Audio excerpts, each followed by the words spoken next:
Tov, everyone. Erev Tov. Good to have you all here. It is Monday night. It is 8 p.m. here on the east side of the United States, here in the diaspora. This is the House of Seven Beggars, therefore it must be Zeyde's Story Corner. That's right, Zeyde's Story Corner once again. Okay, so we were continuing on with the story, the Master of Prayer. That's right, the Master of Prayer. And we've gotten, it's a long story. Yes, it is a very long one, but a very good one. Yes. Yes, that is true. It is a very good one. And I hope you're all enjoying it. Let's see who we have in the chat room. We have Donald is here. And Veronica is here. And Marshall. And Crystal. And Richard. And Richard, I have those pictures done, and I will send them to you as soon as the show is over.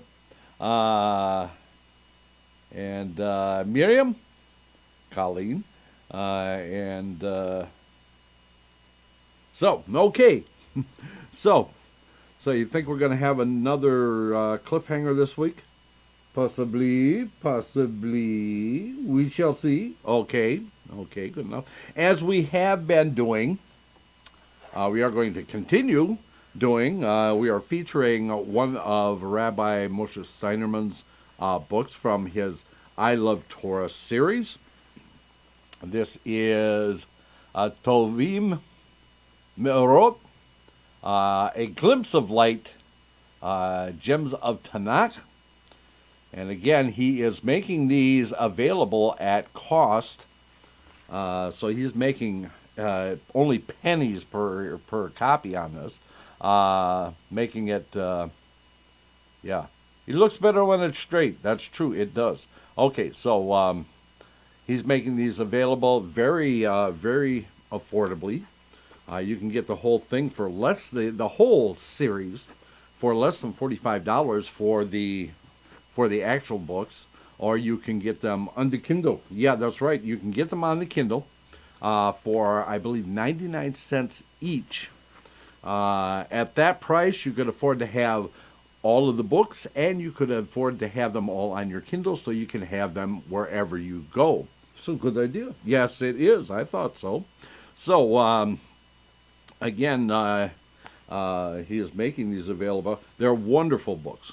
Wonderful books. And they are a great addition to any Jewish home library. I hope you'll take advantage of the opportunity to get these.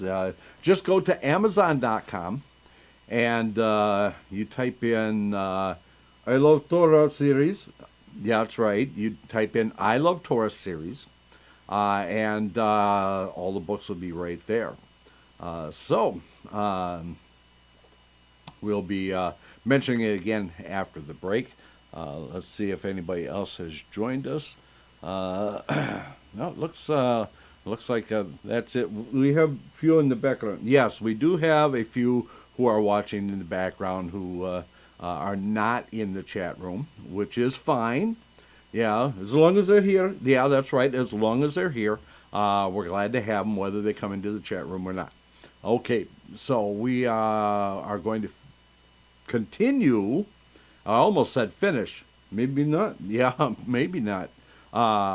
Continue on with the story from the Tales of Rabbi Nachman by Adam Steinsaltz, and the story, The Master of Prayer. So let me get you onto your camera, if you please. Yes, okay. And let me, we'll turn off this one, and we will turn on this one. And there I am. Okay, so we get started on our new story. And I see Regina has joined us. Good to have you here, Regina. Regina was the president of the synagogue for many, many years. She's been with us from the very beginning. And she helped me to come together, too. Okay, so we are going to continue with the Master of Prayer.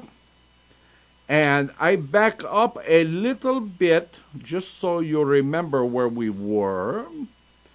And here we go. The king's daughter bore a child. This child was wondrously beautiful. His beauty surpassed that of any mortal. His hair was of gold, and it shone with every color. His countenance was like the sun, and his eyes shone like the other heavenly lights. As soon as he was born, it was obvious that the child possessed great wisdom. When he heard people talking, he knew when to laugh and when to cry. It was plain that he understood what was being said, even though he did not yet know how to talk. There was a bard at the king's court, a master of rhetoric and verse. He knew how to speak in very beautifully, and he composed exquisite speeches, verses, and praises for the king. The bard was very talented by nature, but the king showed him the source of his art, where he could obtain the power of speech, and he became the most wonderful bard. There was a sage, too, at the king's court. This sage was very wise by nature, but the king showed him where he could obtain wisdom, and he became even wiser. The warrior, too, was strong by nature, but the king showed him where to obtain power, and he became a great and terrible warrior. There was a sword that hangs in midair. This sword possesses three kinds of power. When it is raised, all the commanders of the opposing army run away, and the enemy is, of course, defeated, for there is no one left to conduct the war. But if the soldiers still desire to fight, the sword had two edges, and each of these has its own special power. One makes all the soldiers fall, and the other smites them with a withering of the flesh. May God protect us from it. A thrust of the sword with one edge or the other is all that is necessary to subdue the enemy. The king showed the warrior the way to this sword, and from there he derived his great might. Oh, Guy has joined us. Good to have you here, Guy. Okay, back to this story. A little divertissement, if you will. Okay, let's can the buck and a quarter words, and is that like a buck and a quarter stuff? No, we're not going to do the whole shtick with the Warner Brothers. Okay, well, if that's what you want, I'm just trying to make things a little more interesting. Okay, so we come back to this story. Killjoy, hey.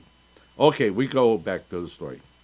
The king also showed me the source of my power, from which I derive what I need. The king had a faithful friend who loved him with very great devotion.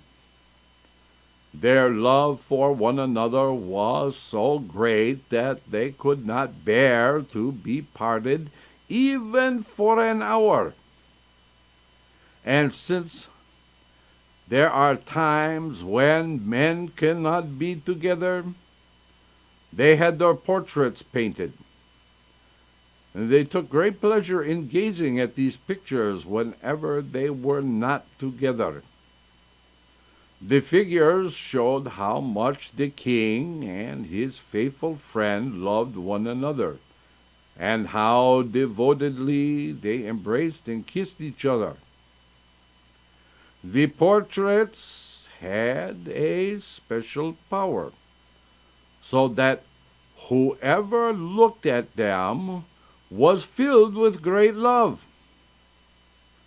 The king's friend, like the others, received the gift of love from the source that the king had shown him. One day, when everyone, the bard, the warrior, and all the members of the court had each gone to the place the king had shown him to replenish his power, a great temptation arose, and it cast the whole world into confusion. Oh, kind of like today, huh? Yeah, kind of. The sea became dry land. The dry land became sea. Deserts became cities, and cities deserts. The tempest also reached the king's court.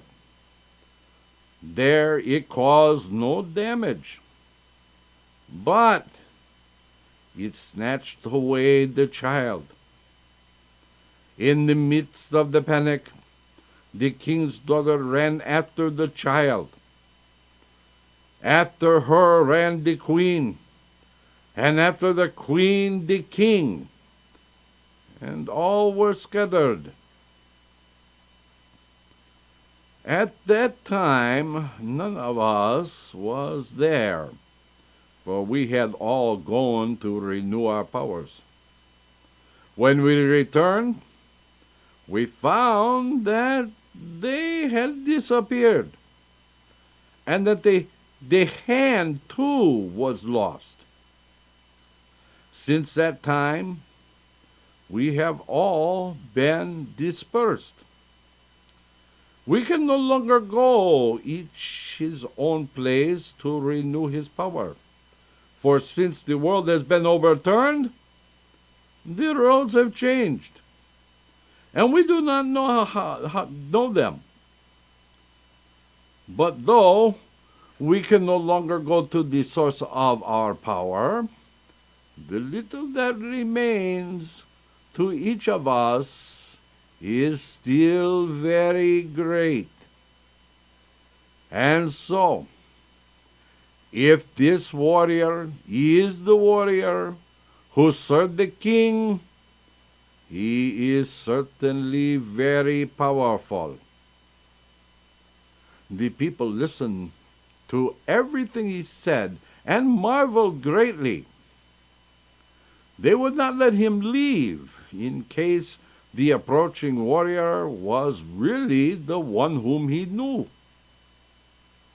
Meanwhile, the warrior was drawing closer to the country and sending his messengers. Finally, he reached its very border and took up a position below the city, and he sent his emissaries from there. The people were terrified, and they begged the master of prayer to tell them what to do. I must know more about this man, he told them, to discover whether or not he is the king's warrior.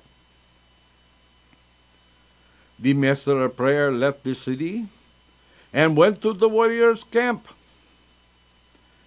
He started talking to one of the sentries. "What are you doing, and how did you come to join the warrior?" he asked him. I'll tell you how it came about, answered the man. It is recorded in our chronicles that there was once a great tempest that overturned the entire world. The sea became dry land, the dry land sea, deserts became cities, and cities became deserts. I've heard this before. Yeah, well, you just read it in a couple of paragraphs ago. Oh, that's why it sounds familiar. Okay, let's get on with the story. Everything in the world was thrown into confusion. After the tempest abated, the people of the world decided they wanted a king, and they began to search for someone who would be fitting to rule over them. They decided that the most important thing to be taken into consideration was the great purpose of life. Whoever devoted the greatest efforts to attaining that goal would be worthy of being king. The people began to inquire about the nature of the true purpose of life. But because they had different opinions, they soon broke up into several sects. One sect maintained that the true purpose of life was honor. It is obvious, they said, that honor is the most important thing in the world. For impugning a man's honor is like shedding his blood. A man's honor is respected even after his death, and he is given an honorable burial. The dead have no need for money, for they desire nothing, but one is careful to protect their honor. By means of such arguments, the members of this sect reasoned that honor is the true purpose of life. And they decided to seek out a man of honor, a man who already commanded honor and sought even more, and thereby strengthened the natural desire for honor. Such a man was attaining the true purpose of life, and he would be worthy of being king. They went in search of such a person, and on their way they saw an old gypsy beggar being borne aloft, with about 500 gypsies following in his wake. This beggar was blind, deformed, and dumb. Well, actually, not dumb as a duh. He was dumb as far as he could not speak. That's what they mean here. Okay. Just to clarify, the people followed him were his family. They were a large clan, a veritable multitude, and they bore him on their shoulders and carried him around. Now, this old beggar was very careful of his honor. He was a most irascible old man, continually scolding this mob of followers and ordering that someone else carry him, and frequently losing his temper. Clearly, this old beggar was a person of tremendous honor. He already commanded honor. He sought more honor. and he protected his honor most carefully. He won great favor among the members of this sect, and they made him their king. Since the properties of a land are conducive to the development of particular attributes, the members of this sect looked for a country that would facilitate and foster the development of honor. They found such a country and settled there. So now, another sect maintained that honor is not the true purpose of life. They deliberated and they concluded that it must be murder.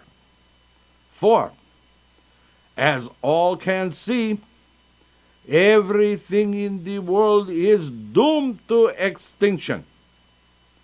Plants, trees, and all that grows, men and everything that existed on earth, all must be in the end,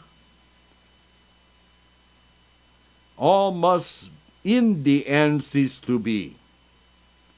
Death apparently is the ultimate purpose. And so, a murderer who kills people and thereby puts an end to their existence brings the world closer to its goal. They concluded, therefore, that the true purpose of life is murder. A murderer, someone fierce and full of rage, was reaching this goal, and such a person would be worthy of being king. These people went in search of such a murderer, and on their way they heard a terrible cry. They inquired into its source and were told that someone had just killed his father and mother, God forbid. Could there be a murderer more hard-hearted and more fierce, they exclaimed, than one that would murder his father and mother? This man had attained the ultimate. He pleased them very much, and so they took him to be their king. Then they sought out a country that would be suitable for murder. They chose a place in the mountains where many murderers dwelt, and went to live there with their king. And so another sect said that the king should be someone who had a great abundance of food, but did not eat what ordinary men eat, and subsisted on delicacies such as milk that do not coarsen the brain. As they could not find anyone who did not eat the food of ordinary men, they settled for the time being for a rich man who had a great abundance of food. He would be their king until they found a man they really wanted, at which time the rich man would be expected to abdicate. They made him their king, chose a country that was suited to their predilections, and settled down. Yet another sect maintained that they should be ruled by a beautiful woman. The true purpose of the human race, they said, is to populate the world. It was for this reason that the world was created. Since beauty arouses desire, and desire brings about procreation, it clearly furthers the true purpose. The members of this sect chose a beautiful woman, and she became their queen. They sought out a land that would be congenial to beauty, and purpose is speech. For speech is what distinguishes man from beasts and makes man the greater. Their goal was an orator who had mastered the art of speech, knew several languages, and could speak at all times. They went in search for someone who suited their idea. Shortly, they found a mad Frenchman who went around talking to himself. They asked him if he could speak any other languages, and he did know several. This man had surely attained the goal, for he was a master of rhetoric, knew several languages, and talked an enormous amount. I know people like that. Well, yeah, okay, yeah. I think we all do. That's probably true. Okay. He even talked to himself. Well, I do that sometimes. I've seen you do that sometimes. Well, don't worry about me. Just tell the story. Okay. He won their favor, and they made him their king. Having chosen a suitable country, they settled there with their king, and he surely led them along the straight path. Another faction said that the true purpose of life is merriment. One rejoices when a child is born, at weddings, and one's own country conquers another. Evidently, merriment is the true purpose. Someone who is always merry would be fit to rule. So they set out to search for such a man. After a while, they saw a fellow walking around, wearing a dirty shirt and holding a bottle of spirits. He was accompanied by others like him. Now, this fellow was very merry because he was very drunk and had no worries. He pleased them greatly, for he had plainly reached the goal, so they made him king over them. He surely led them along the straight path.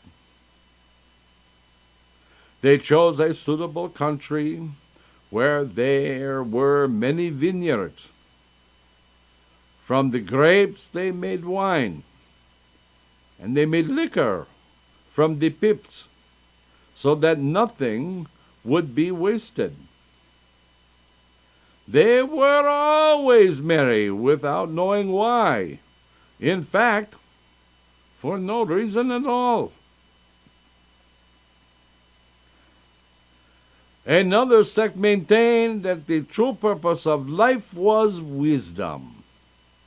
They looked for a great sage and made him king. Then they sought out a country that was congenial to wisdom and settled there. So we are going to pause here. We are going to take our break, and we return and we find out what all these crazy people are up to, huh? Okay, so stay tuned and we'll be back in 6. Let's all go to the lobby. Let's all go to the lobby. Let's all go to the lobby to get ourselves a treat. Delicious things to eat. The popcorn can't be beat. The sparkling drinks are just dandy. The chocolate bars and the candy. So let's all go to the lobby to get ourselves a treat. Let's all go to the lobby to get ourselves a treat. It's intermission time, folks, so hurry, hurry, hurry. Step right over to our refreshment center for the most extravagant array of refreshment goodies ever assembled under one roof. Enjoy breathtaking, mouth-watering goodies, everything from a snack to a delicious full meal. At our refreshment center, you'll find a large variety of goodies to satisfy your hunger, your thirst, or your sweet tooth. So hurry, hurry, hurry. Visit our refreshment center now. The show starts in 5 minutes.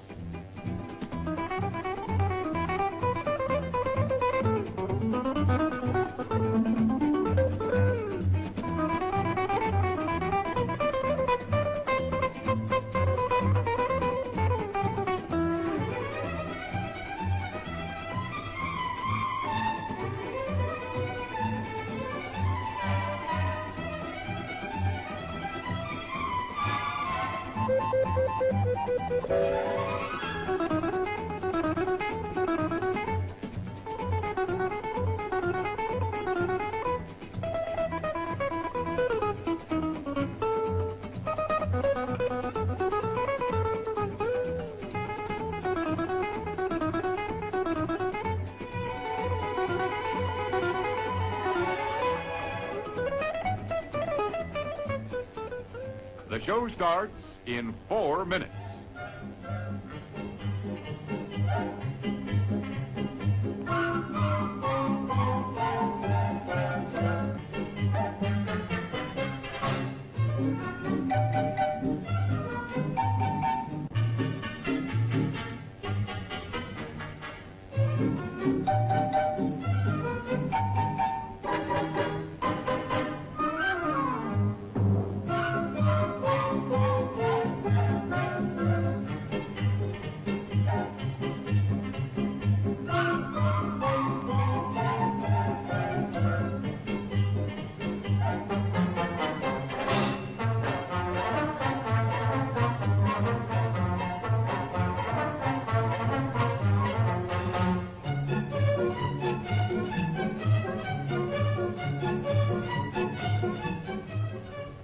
The show starts in 3 minutes.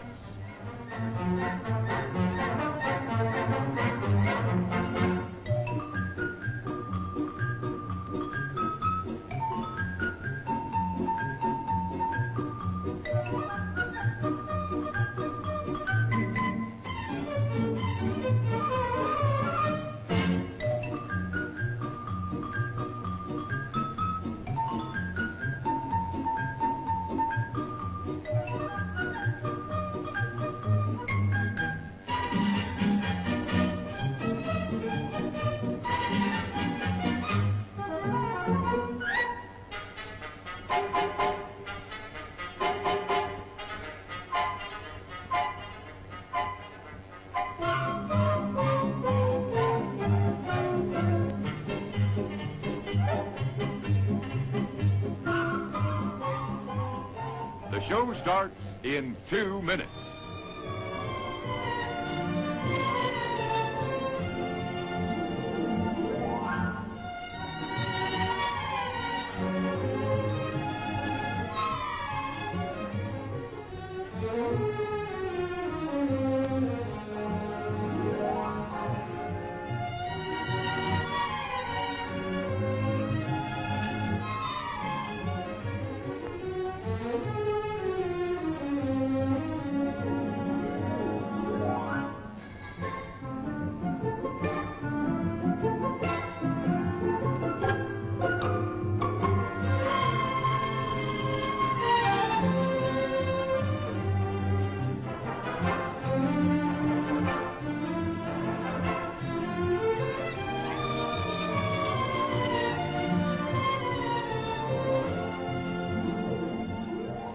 The show starts in 1 minute.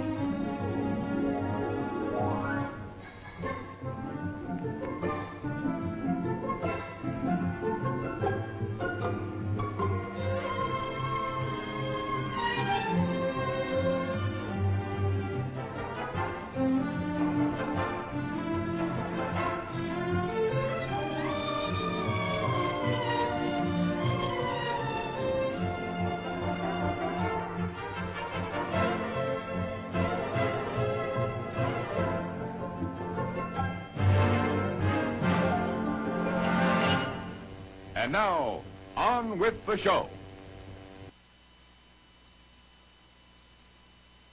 And we are back, my dear friends. Okay, so we had Frederick Moe has joined us, and Ariella Bryson and Kelsey Lynn are all here. So we have a full house tonight. Hey, okay. Let's get down and find out what all these people are doing, huh? Shall we? Okay. So, yet another sect maintained that the true purpose of life was to exercise, eat, and drink in order to build up the body. They looked for a muscular man who ate and drank and exercised a great deal to increase the size of his limbs. Someone who had a large body, they reasoned, had a bigger portion in the world, for he occupied more space. Quit looking at me. I'm just looking, that's all. I'm not saying anything. Yeah, I know. I put on a few extra pounds, okay? Well, you do take up more space now. That's not what they're getting at. Just get on with the story, would you? Okay, well, if you say so. I don't want to upset you. Okay, anyway. Okay, such a man was close to the goal and therefore fit to be king. They found a large man whose well-developed body won their approval, and he became their king. They sought out a country suited to bodybuilding and settled there. Must have been a place full of big rocks, huh? Okay, anyway. And there was another sect that maintained that all these things were not the true purpose of life. The real goal, they believed, was to pray to God of blessed name and to be humble and lowly. The members of this sect sought out a man of prayer and made him their king. After the century had related all this to the master of prayer, he added that he and the fighting men who had joined up with the warrior were of the sect of the bodybuilders. They had taken a strong man to be their king. One day, a party of them had been traveling together with wagons filled with provisions. Everyone was terrified of these huge, powerful bodybuilders and made sure to move out of their way. When a powerful warrior approached them from the other direction, he only did not move aside, but he walked straight through their ranks, scattering them in all directions, and eating all the provisions on the wagons. The fighting men were very frightened, and they were astonished that there was a warrior so great that he had no fear of them. They immediately prostrated themselves before him and proclaimed, "Long live the king!" He certainly deserved to be king, according to their belief that the goal of life was to have a large body. So mighty and powerful of limbs was the warrior that their reigning monarch would certainly abdicate in his favor. And so it was, concluded this century. We made him our king, and he is a warrior with whom we are conquering the world. But he tells us that the object of his campaign is not to subjugate the world. He has another purpose. What is the source of the warrior's power? Asked the master of prayer. When a country refuses to surrender itself to him, replied the sentry, the warrior takes up his sword. This sword has 3 powers.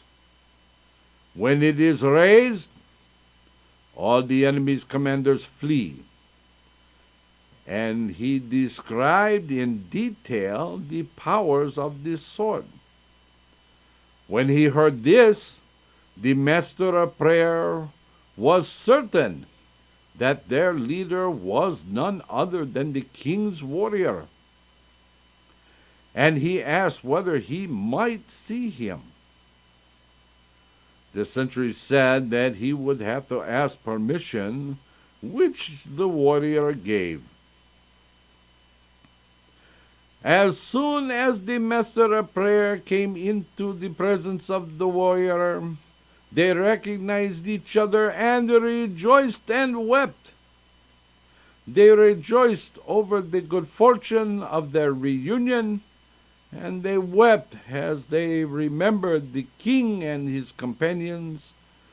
Then they recalled everything that had happened to them and how they came to be there.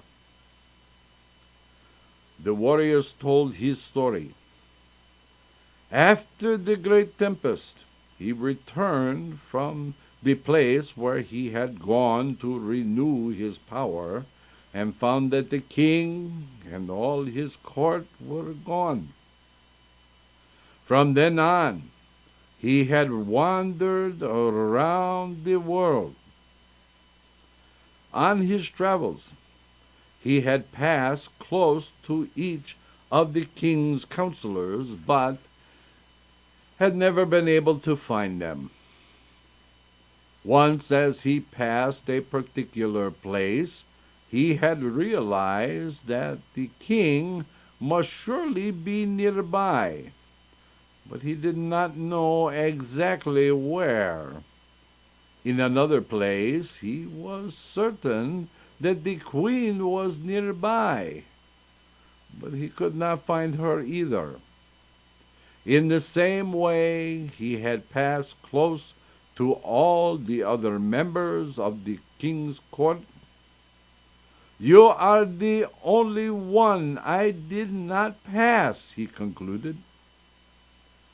"I too came across the places where they were dwelling," answered the master of prayer. "I passed close to where you were too. In one place I saw the king's crown. I knew that the king must be nearby, but I was unable to find him. Later, I came upon a sea of blood, and I knew that it was from tears that the queen had shed over all that had happened. But I could not find her. Then I came upon a sea of milk, and I understood that it was from the breast of the king's daughter, who could no longer nurse her child. She must have been nearby, but I could not find her. Then I saw some golden hairs lying on the ground, and I knew they belonged to the child. But I did not take them. The child was certainly nearby, but I could not find him. Later I came upon a sea of wine, and I knew that it must have flowed from the words of the consolation of the bard, who had tried to comfort the king and the queen and the king's daughter. I knew he must be nearby, but I could not find him. Then I saw a stone on which the likeness of the hand had been carved, and I knew that the sage must have engraved it. But it was impossible to find him. Finally, on a mountain, I saw the king's golden table and utensils, and his treasures. And I knew that the king's treasurer was close at hand, but it was impossible to find him. I too passed all those places, said the warrior, but I did take some of the child's golden hair. I took 7 hairs, each of a different hue, and they are very precious to me. I settled in a certain place and lived on whatever came to hand, on grass and other plants. When there was nothing left to eat, I moved on. But I forgot my bow there. I saw the bow, interrupted the master of prayer. I knew that it must surely be yours, but I could not find you. When I left that place, the warrior continued, I wandered around until one day I came upon a band of strong men. I was famished, so I broke their ranks to find food. And then they made me a king. Now I am campaigning to conquer the world, but my true purpose is to find the king and all his companions. The master of prayer began to speak with the warrior about the country of wealth, whose people had been so corrupted by the lust of money that they had fallen into great folly, believing that those who possess large amounts of money are gods. The warrior replied that the king had once told him that men can be extracted from any base desire except the love of money. So, he continued, you will not be able to sway them. The king told me that such men can only be freed by going along the road that leads to the sword from which I derive my power. Thus they spoke for a long time, and in the end, the master of prayer persuaded the warrior to give the people more time. They agreed upon certain signs with which they would keep in touch with each other. The master of prayer went on his way, and he encountered a group of people who were carrying prayer books and praying as they went. He was in awe of them, and they too were in awe of him. He stood to pray, and so did they. Then he asked them, "Who are you?" At the time of the great tempest, they answered, all the people of the world were divided into sects, each of which chose a different way of life. We decided that the true purpose of life is to pray at all times to God. We sought and found a man of prayer, and we made him our king. When the master of prayer heard this, he was overjoyed, for this was what he desired. He began to speak with them, and he revealed to them the way he prayed, and his books, and his other ways. When they heard his words, their eyes were opened, and they saw his greatness. They immediately made him their king, and their former king abdicated in his favor. The master of prayer studied with his people. He opened their eyes and revealed to them how they ought to pray to God. They had been righteous before, since they had prayed at all times, but the master of prayer made them into great saints. He sent a letter to the warrior, telling him of his good fortune in finding such people who had made him their king. Meanwhile, the people of the country of wealth carried on in their folly and their rights. You okay there? Yeah, I'm okay. Yeah.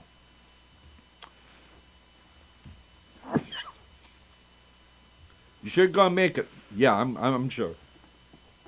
Just give me a second.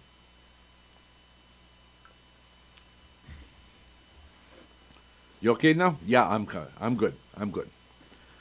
Well, we get back to the story. Okay, now I lost my place. Let's see. We did that. Okay. Meanwhile, the people of the country of wealth carried on their folly and their rights, and the time that the warrior had granted them was running out. They were terrified, and they stepped up their rituals, offering sacrifices, burning incense, and devoting themselves to their prayers. Then they once again decided to send for help to the country whose inhabitants were as gods.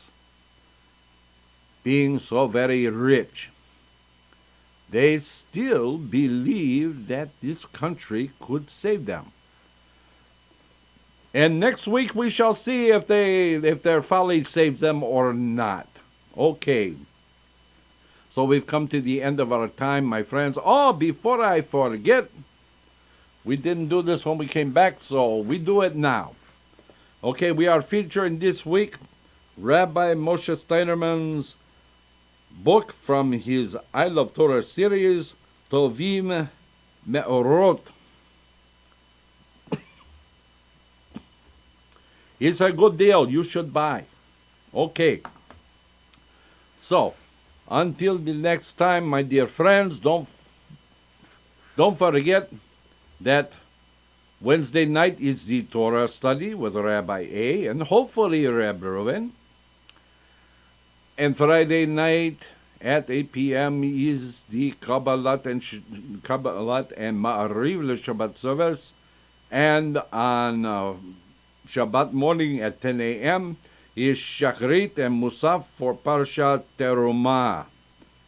Hope to see you. Come back next week to find out what happens in the rest of the story. Until then, my dear friends, we shall say, Laila Tov.